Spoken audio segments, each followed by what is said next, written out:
প্রিয় বন্ধুরা, আসসালামু আলাইকুম।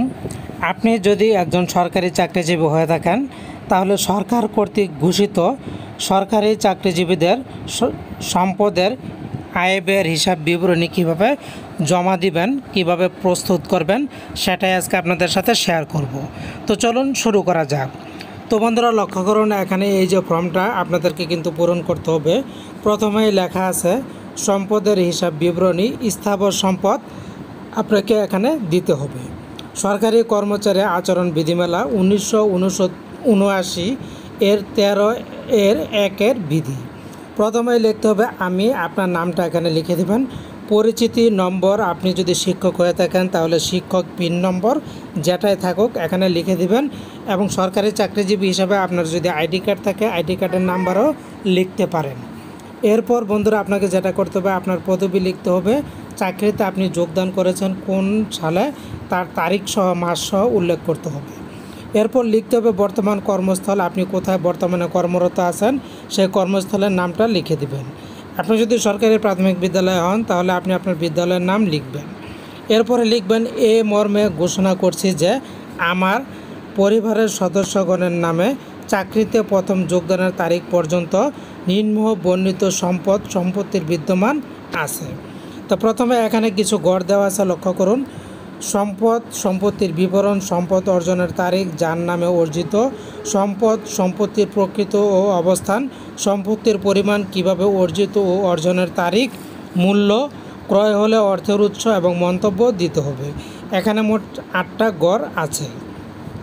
তো বন্ধুরা, লক্ষ্য করুন, 1 নম্বর দেওয়া আছে সম্পত্তির বিবরণে কৃষি জমি, অকৃষি জমি যদি আপনার থাকে তাহলে আপনি এখানে সম্পদ অর্জন কত সালে কিনেছেন দিবেন, কার নামে অর্জিত সেটা দিবেন, সম্পত্তির অবস্থান দিবেন, সম্পদের পরিমাণ দিবেন, কিভাবে অর্জন করেছেন তার মূল্য দিবেন, ক্রয় হলে অর্থের উৎস দিবেন, মন্তব্য দিবেন। যদি না থাকে পুরাটাই দিয়ে দিবেন, প্রযোজ্য নয়।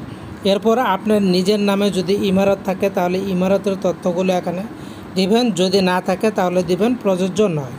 আপনার যদি বসতবাড়ি থাকে বসতবাড়ির তথ্যগুলি এখানে দিয়ে দিবেন, যদি আপনার নিজের বসতবাড়ি না হয় তাহলে দিবেন, প্রযোজ্য নয়। এরপর হচ্ছে ব্যবসা প্রতিষ্ঠান, আপনি কি কোনো ব্যবসা প্রতিষ্ঠান পরিচালনা করেন, আপনার কোনো ব্যবসা আছে তাহলে তার তথ্যগুলি এখানে দিয়ে দিবেন।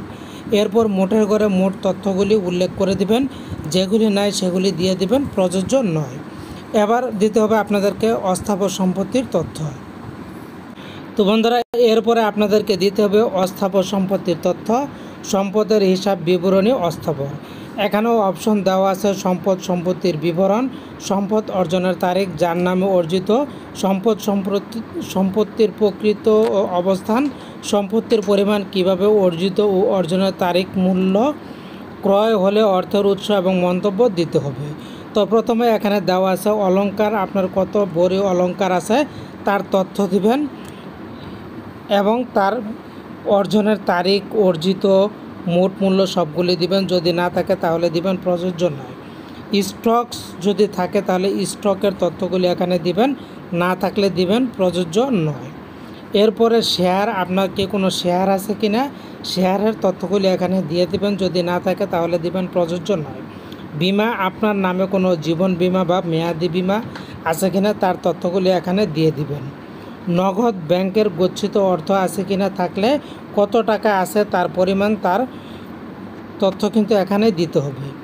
এরপর মোটর ভেহিকেলস, আপনার কি কোনো মোটর যান আছে কিনা, বাড়ি ব্যতীত গাড়ি আছে কিনা তার তথ্য এখানে দিবেন এবং তার মূল্য থাকলে সেটাও এখানে লিখে দিবেন।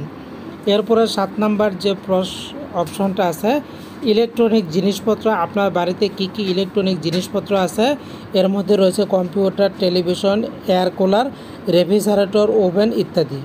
আপনার যেগুলো আছে সেগুলিতে টিক দিয়ে তার তথ্য দিবেন, তার মূল্য দিবেন। দেওয়ার পর এখানে মোটের ঘরে মোট তথ্যটা দিয়ে দিবেন। এরপরে লেখা আছে আমি আরও ঘোষণা করছি যে উপরোক্ত সম্পত্তি স্থাবর অস্থাবর বিবরণী আমার জ্ঞাত ও বিশ্বাস মতে সত্য।